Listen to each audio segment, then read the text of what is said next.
RJD MLC का कहना है कि तेजस्वी यादव शराबबंदी हटाने के पक्ष में है। नीतीश कुमार के कई मंत्री और विधायक शराब पीते हैं। अब ये तो उनसे पूछिए, अगर ये बात कह रहे हैं, अंदर के आदमी कह रहे हैं, तो उसमें कुछ सच्चाई हो सकती है।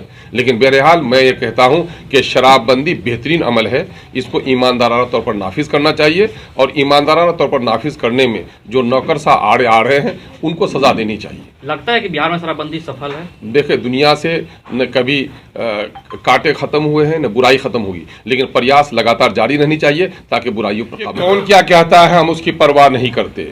मैं तो समझता हूं कि ज़मीर अगर जिंदा है, हया बाकी है अगर, तो ये कौन लोगों के जुमले हैं? ये जुमले अगर दूसरे लोगों के हैं जिन लोगों का कोई वजूद नहीं है तो उसके जुमले पर तवज्जो मत दीजिए।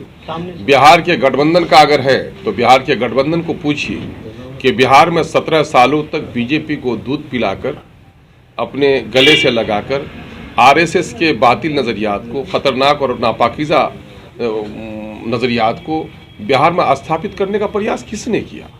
मैं समझता हूं कि बीजेपी की बी टीम अगर कोई है तो गठबंधन में दाखिल है। आज गठबंधन उसके साथ है।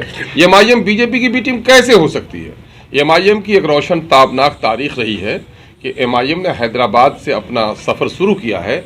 हैदराबाद में जाकर देख लिए, अक़लियतों को, दलितों को इंसाफ दिलाने के लिए और फ़िरका परस्तों के पंजों को मड़ोड़ने के लिए जो लोग सांप्रदायिक शक्ति और बीजेपी के नज़रियात को फैला रहे हैं उसकी पूरी तरदीद करने के लिए कोई एक आदमी पूरे मुल्क में अगर मजबूती के साथ खड़ा है तो उसका नाम बैरिस्टर सऊदीन अवैसी है। हम मुल्क के वज़ीर आज़म, वज़ीर आला की लड़ाई नहीं लड़ रहे हैं। इस मुल्क में कमज़ोर तबकात को इंसाफ दिलाने की लड़ाई लड़ रहे हैं। जो लोग जालिम हैं, जिन लोगों ने अक़लियतों के वोट को गुलाम बनाकर रखा और ये लगता है कि मेरे दरवाजे से अब नहीं गुजरेंगे, इन्होंने अलग पगडंडी बना ली है, ऐसे लोगों के पेट में ऐठन हो रही है। इसलिए ऐसे जुमले बोल रहे हैं। मैं अक्सर बोलता हूं, सामंतवादी विचारधारा जो वो यही है कि गरीबों के बदन पर अच्छे कपड़े देखते हैं तो उसके बदन में नोचनी होने लगती है। जब मुस्लिम माइनॉरिटी के दरमियान में एक लीडरशिप उठकर खड़ी हुई है तो मिटाने का कोशिश भी किसने किया? आपने देखा नहीं?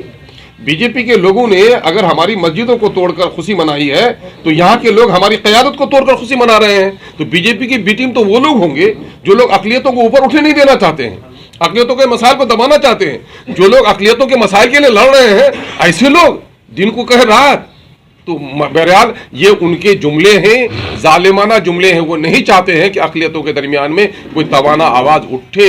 इसी वजह से बौखलाहट की बुनियाद पर वो ये बात कह रहे हैं। जिनके पाँव तले ज़मीन खिसक रही है वो इस तरह की जुमलेबाजी कर रहे हैं। हम उनके इस जुमले की कोई परवाह नहीं करते हैं। हम अपने मंजिल की तरफ नहीं डरना है, मुकाबला करने की ज़रूरत है। और इस देश से जिनको भी मोहब्बत है उन तमाम तर लोगों को अमन के क़याम के लिए लड़ना है और नफरत की सौदागरी जो लोग करते हैं उनके खिलाफ लड़ाई लड़नी चाहिए। मतलब मुसलमान अब महागठबंधन की ओर नहीं जाएंगे, एआईएमएम की ओर अब जाएंगे या नहीं जाएंगे मैं वो नहीं, मैं तो ये कहूंगा मैं अपने करीब लाऊंगा। वो तो आप आरोप लगाते हैं कि आप वोट काटने की राजनीति कर रहे हैं। मैं आज सुनिए, मैं ये कह रहा हूं कि ये कोई आवाम नहीं लगाती है, ये वो लोग लगाते हैं जिन लोगों ने अक़लियतों का वोट लेकर उनके तकदीर को काटा है, उसके नस्लों के साथ नाइंसाफ़ी की है।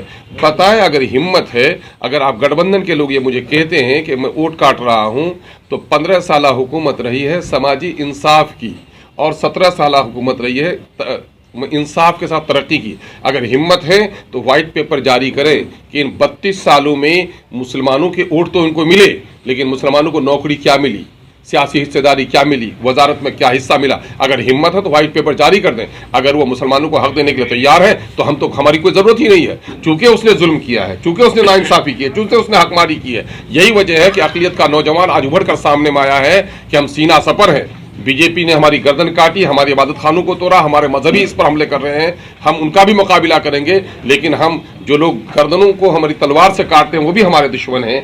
लेकिन जो लोग शरबत में जहर मिला के हमको पिला रहे हैं वो भी हमारे दुश्मन से कम नहीं है। इसलिए दोनों से होशियार होकर अपनी ताकत की ज़रूरत है।